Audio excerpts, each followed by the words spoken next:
Assalamualaikum warahmatullahi wabarakatuh. Sebelumnya perkenalkan, saya Anissa Herianti dengan NIM C1C023049.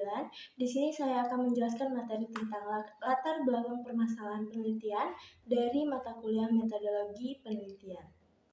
Baik, langsung saja teman-teman ke materi yang pertama mengenai latar belakang penelitian. Yang pertama ada komponen latar belakang. Dalam setiap proposal maupun laporan penelitian selalu dimuat latar belakang penelitian. Secara umum, latar belakang penelitian ini memuat fenomena atau gejala-gejala masalah. Fenomena masalah adalah kesenjangan antara yang seharusnya dengan realitas yang terjadi. Yang seharusnya itu dapat berupa teori, peraturan, norma, ketentuan, dan sebagainya, sedangkan realitas merupakan kondisi yang berlaku pada saat atau sedang dilakukan penelitian. Masalah tersebut harus didramatisasikan secara eksplisit kepada pembaca agar jelas masalah yang ditelitinya. Proses dramatisasi ini sedapat mungkin diungkapkan dengan data kuantitatif yang mendukung dan mempertegas masalah yang akan diteliti. Jadi dengan demikian, komponen yang harus nampak atau dimuat dalam latar belakang suatu penelitian yaitu yang pertama ada fakta dan fenomena atau gejala masalah. Fakta-fakta, fenomena atau gejala yang dimuat dalam latar belakang suatu penelitian adalah fakta yang menggambarkan kejadian pada masalah yang akan diteliti.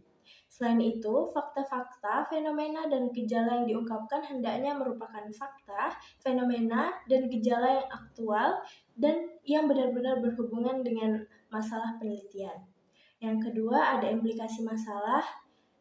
Implikasi masalah itu terhadap berbagai aspek. Jadi implikasi yang dimaksud ini dalam latar belakang penelitian menjelaskan tentang apa akibat dari permasalahan bila tidak segera dilakukan penelitian. Pembahasan implikasi ini sedapat mungkin menyangkut semua aspek.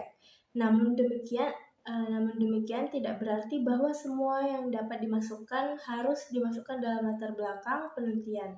Implikasi yang dimuat adalah implikasi yang benar erat hubungannya dengan masalah penelitian. Yang ketiga ada pendekatan penelitian.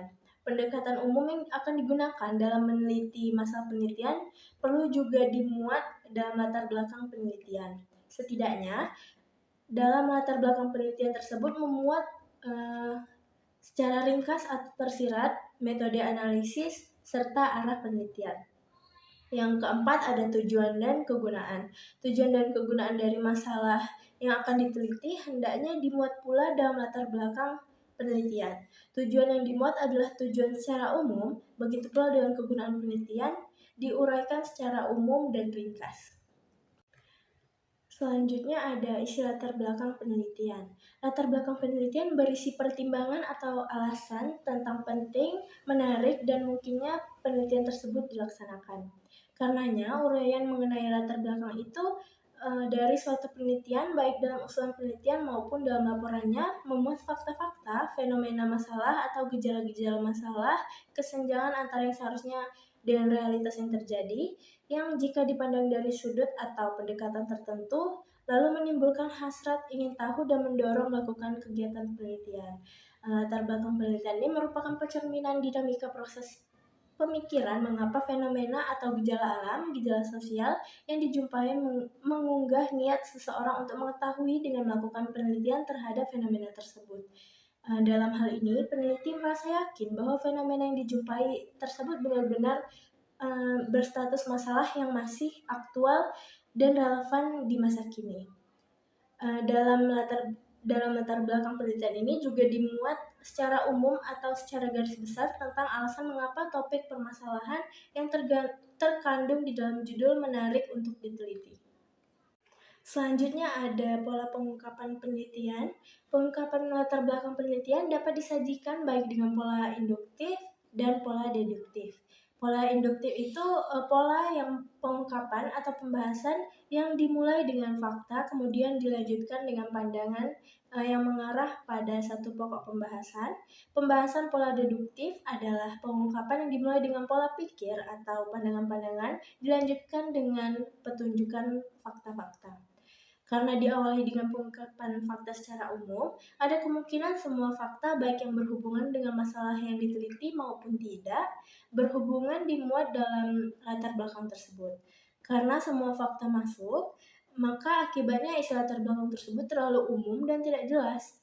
Inilah salah satu kelemahan dari pengungkapan dengan menggunakan pola induktif dalam latar belakang penelitian. Selanjutnya ada perumusan masalah. Jadi masalah penelitian menampakkan diri sebagai suatu tantangan.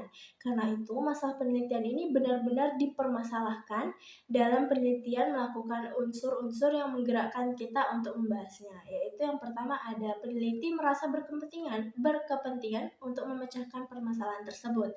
Yang kedua ada manfaat dari penyelesaian masalah tersebut. Dan yang ketiga ada masalahnya realistik. Artinya bahwa masalah yang hendak dibahas benar-benar realistik dan nyata serta didukung oleh fakta-fakta atau bukti yang nyata.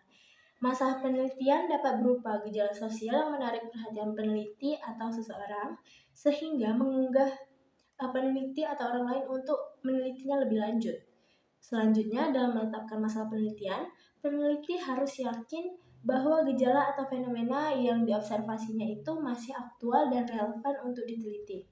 Meskipun demikian, dikemungkinkan pula gejala-gejala atau masalah yang tidak aktual tetapi masih menjadi fenomena dapat disajikan masalah penelitian yang menarik untuk diteliti. Baik, yang selanjutnya ada langkah menetapkan masalah. Secara umum, merumuskan suatu masalah penelitian mengikuti prosedur atau langkah-langkah yang berikut ini. Yang pertama ada identifikasi fakta awal. Dalam mengidentifikasi masalah penelitian, maka peneliti harus mengungkapkan fakta-fakta dan kenyataan atau baik menyimpang ataupun non-penyimpangan gejala dan fenomena. Dalam hal ini, semua fakta dan gejala yang berhubungan dengan permasalahan harus diungkapkan secara jelas dan tegas. Yang kedua ada proses perumusan masalah. Proses perumusan masalah adalah upaya pengungkapan pandangan dan pola pikir teoritis logis dalam mendekati fakta, kenyataan, gejala, dan fenomena yang ada sehingga dapat diformulasikan menjadi pertanyaan penelitian yang memadai untuk diteliti. Dan yang ketiga ada merumuskan masalah pokok. Merumuskan masalah pokok yaitu merupakan kegiatan kegiatan pemilihan dari berbagai pertanyaan yang muncul dalam proses perumusan masalah. Dari berbagai pertanyaan penelitian harus dipilih mana pertanyaan yang benar-benar penting dan menjadi inti dari pertanyaan penelitian yang akan dilakukan. Baik, selanjutnya ada sumber permasalahan. Yang pertama ada diri pribadi. Diri pribadi ini merupakan sumber untuk menemukan permasalahan yang lebih asli atau original ketimbang dari sumber-sumber lainnya. Meskipun demikian, hanya orang yang berpengalaman atau sering melakukan penelitian, pemerhati, dan selalu membaca sajalah yang mudah menemukan permasalahan penelitian. Yang kedua ada perpustakaan. Perpustakaan ini merupakan sumber untuk menemukan permasalahan penelitian yang paling banyak dan paling umum digunakan oleh setiap peneliti. Perpustakaan menyediakan banyak sumber penelitian dan sekaligus sumber masalah untuk penelitian. Jurnal merupakan kumpulan tulisan-tulisan baik untuk berupa temuan baru, ide pemikiran, hasil penelitian, dan lain sebagainya yang lebih spesifik. Dan yang ketiga ada tokoh, ilmuwan, sponsor, atau konsultan.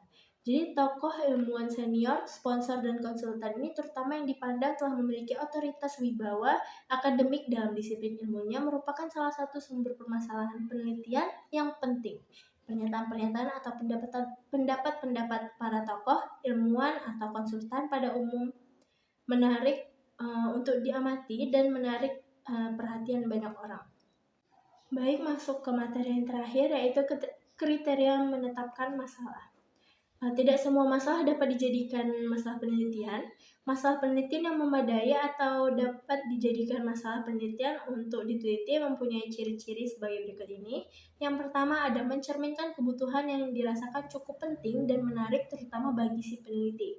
Artinya itu masalah yang akan diteliti tersebut memang betul-betul penting dan menarik untuk diteliti.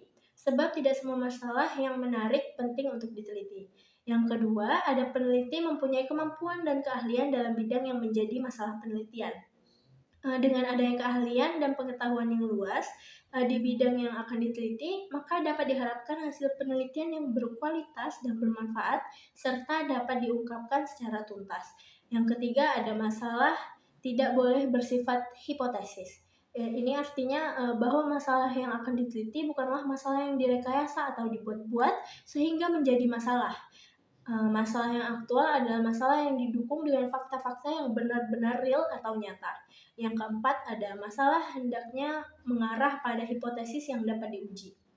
Dalam hal ini berarti bahwa masalah yang hendak dibahas harus dapat diberikan jawaban sementara yang didasarkan pada ilmu.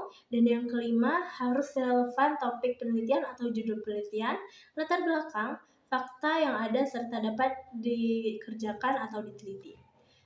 Dapat diteliti maksudnya tersedia datanya, ada alat analisisnya, dan ada teori yang mendukungnya.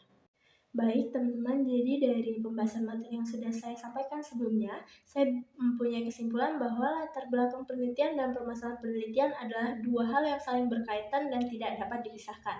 Latar belakang penelitian memberikan konteks dan alasan mengapa penelitian itu penting dan menarik untuk dilakukan, sementara permasalahan penelitian itu mengidentifikasi kesenjangan atau masalah yang ingin dipecahkan melalui penelitian.